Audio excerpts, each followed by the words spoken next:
My cat Ralph is made almost entirely out of fluff, but in this video, I want to make him out of Lego.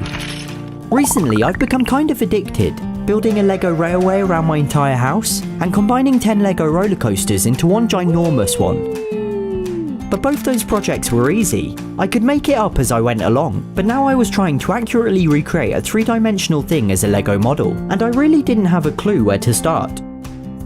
So I started with only 2 dimensions. The Lego website has a sort of photo converter, where you upload a picture and it turns it into pixelated Lego art. Print the design, assemble it, and voila! So this seemed like an appropriate first step. The only trouble was, well, Ralph is basically just a shadow with eyes, and when I run his photo through the software, he's basically just a shadow with eyes, and sometimes he doesn't even have any. I tried tons of different photos, but each time he looked like some kind of evil demon monster. So I took some new photos of him, outside with bright natural light, and then did the same with Bella. Exaggerate the contrast and run them through the Legoifier, and it's time for some incredibly mesmerizing time lapses.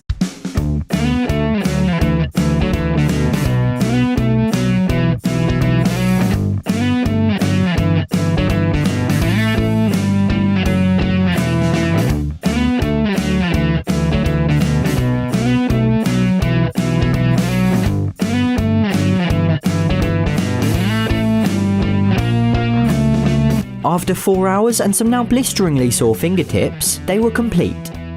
I don't think Bella wants you to see Ralph's, planting her chonky grey cat butt stubbornly in front of it. She did take a brief moment to look at it, but I guess she disapproves because she sat right back down in front of it again. Aside from anything, I just find pixel art wild. How something as complicated and unique as Bella's face can be reduced to just a handful of square blocks. Anyway, with that, let's add a dimension and try my hand at 3D. Now this time I'm only going to be building Ralph. Since he's one colour all over, all I have to worry about is the shape, but it all gets infinitely more difficult with Bella's different colours, stripes, and of course her donut. And besides, Bella's been the star of loads of videos lately. Ralph's been feeling left out. I do plan on building her out of Lego in the future, but for now I'm just going to focus on Ralph. My first thought was to use digital Lego software to design the model first. It's like virtual Lego, where you build something brick by brick digitally. But I found that software way too complicated. I mean, just watch me try and place one brick literally next to the other. It just wouldn't go in the right place. It seems so counterintuitive and infuriating. Granted, I could likely put in the effort and actually bother to learn how to use it, but that's not how my scatterbrain works. So instead, I ordered a ridiculous amount of Lego bricks and just started putting them together, and it felt wonderful. This is how I played with Lego as a kid. No instruction booklet, no rules, just fun, trial and error and imagination. But the end result was also like when I played with Lego as a kid. It looked nothing like Ralph, and besides, I'd massively underestimated the amount of pieces I'd need. I wanted it to be life-size. So whilst I waited for even more pieces to arrive, I thought I'd take a field trip to learn from the pros.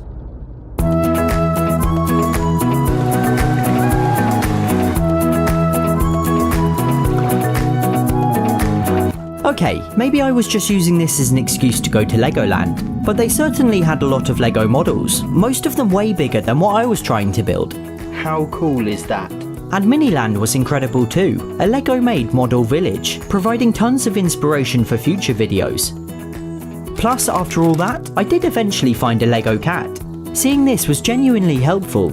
I know it might seem a bit silly, but seeing what I was trying to build in person really helped me understand how to approach the task. By the time another truly absurd amount of Lego bricks arrived a few days later, I felt a lot more prepared and ready to try again. I wanted Ralph sat up, so began with his front paws. They are a bit blocky, but I'm literally building it with blocks. Next I went for his back feet and butt, to provide the footprint on which to build.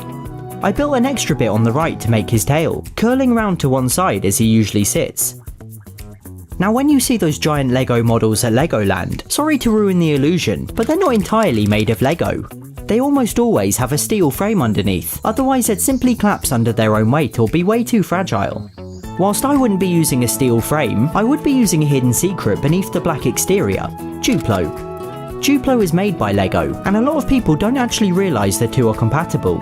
A Duplo brick is twice as large as a Lego brick in every dimension, meaning that you need 8 Lego bricks to make one Duplo brick. So yeah, they save you a ton of pieces and therefore money by using them internally. At about halfway, it was time for a snack break. Well, Ralph's a lot more interested in his snack. I guess it is only half finished. With a lot more trial and error, patience, and taking things apart to rebuild differently, I eventually reached Ralph's neck. I did have to add a few pieces to correct it here and there, which means they're not properly anchored in with all the other bricks, but I was generally pleased with how it was looking. His head was a lot more difficult, however. It would be almost impossible to convincingly replicate precisely, whilst limited only to the proportions of Lego bricks, so I was aiming for a more cartoonish version, similar to the drawing of him I've used for years. I used jutting out bricks on his cheeks to replicate the tufts of hair, and grey bricks as a grey hair that sprouts like wildflowers from his ears.